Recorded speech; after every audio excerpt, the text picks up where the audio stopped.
Est-ce que vous êtes le leader de votre maison, de votre famille? Vous savez, quand on parle de leadership, souvent on parle de leadership en entreprise, on parle de leader politique. Moi, j'ai envie de vous parler de leader éducatif. J'ai envie de vous parler de 3 choses qu'un leader d'entreprise ne ferait jamais, mais que les parents font souvent.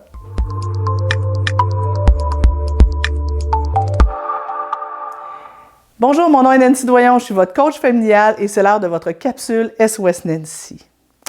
Première chose qu'un chef d'entreprise ne ferait jamais, c'est animer une réunion d'équipe. On imagine là, un entrepreneur, là, il y a une réunion d'équipe et il commence en disant « Ah là, je suis découragé, là, Caroline, là, vous pouvez pas faire un effort des fois, là, je suis tannée. » On imagine mal un leader d'entreprise vouloir mobiliser ses troupes en rouspétant, en chialant et en se plaignant.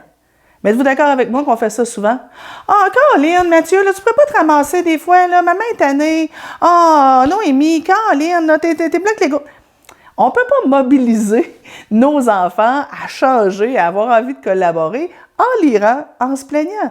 Un bon leader d'entreprise, c'est quelqu'un de dynamique et de positif.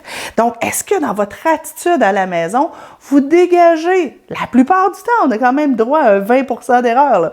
Mais est-ce que la plupart du temps, vous dégagez une attitude positive et dynamique? Donc, OK, mon grand, c'est l'heure des devoirs, go, go, go. Ah non, je sais que ça ne te le tente pas. Allez, viens. Est-ce que vous avez l'air dynamique?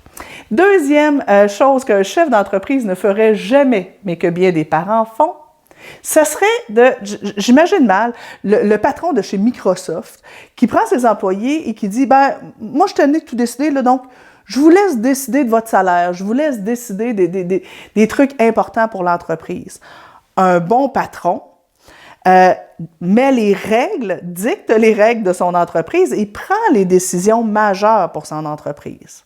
À l'inverse, un bon dirigeant, un bon leader d'entreprise laisse quand même une certaine marge de manœuvre à ses employés et il délègue un peu.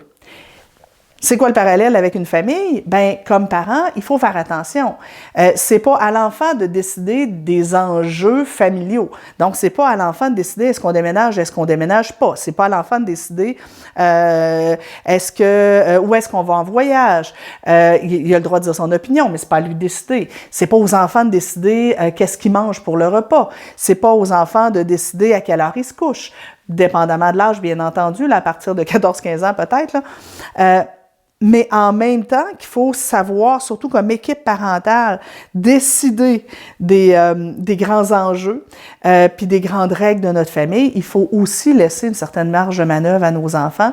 Il faut aussi leur laisser certains choix, certains endroits où on va déléguer, leur laisser des tâches, leur laisser des responsabilités, leur laisser aussi une certaine attitude. Donc, si on pense à l'heure du coucher, pour un enfant de 6 ans, 7 ans, c'est aux parents de décider à quelle heure l'enfant se couche. Par contre, il pourrait décider, est-ce que il aime mieux faire un petit peu de lecture avant le dodo ou bien il aime mieux qu'on lui fasse un massage.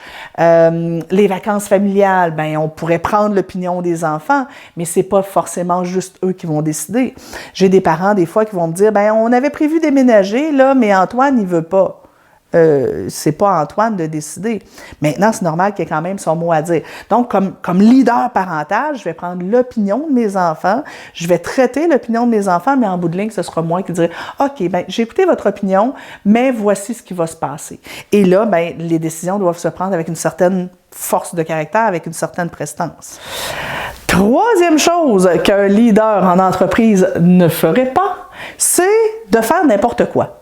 De s'en aller comme ça en disant « Bon, ben, tu sais, on verra, là, on va voir comment ça se passe. » Un bon leader en entreprise a des objectifs précis. Un bon leader va même faire des espèces de planification trimestrielle en disant « OK, dans le prochain mois, notre priorité, c'est ça, puis voici les différentes stratégies qu'on va prendre pour y arriver, voici les tâches de chacun, etc. » Un bon parent leader devrait aussi avoir des objectifs clairs et une stratégie claire.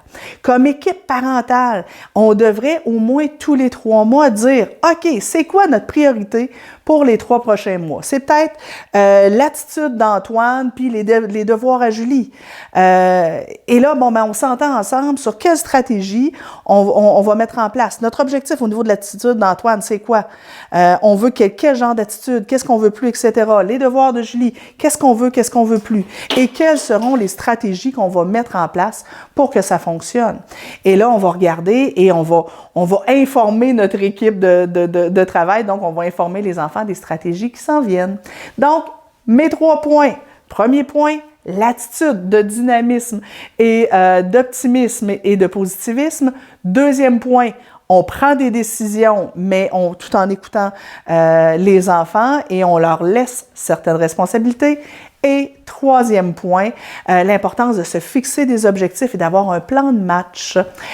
Vous avez aimé ce que vous avez entendu, vous avez envie d'aller plus loin, vous dites « Ah, ouais, c'est vrai que j'aurais avantage à développer mon leadership. » Bien, j'ai une formation pour vous. C'est la formation de 3 heures qui s'appelle « Discipline et leadership » où je vous donne une foule de trucs, de stratégies qui vont vous aider à être le leader de votre famille. Pour avoir plus d'informations, vous pouvez aller voir en haut ou en bas selon que vous êtes sur YouTube ou sur Facebook. Vous allez avoir un lien, cliquez là-dessus, toute l'information y est. Sinon, ben, ça vous intéresse, vous avez trouvé ça intéressant, n'oubliez pas de partager cette vidéo-ci avec vos amis. Peut-être que vous allez aider quelqu'un. On se voit dans une prochaine vidéo. Bye bye!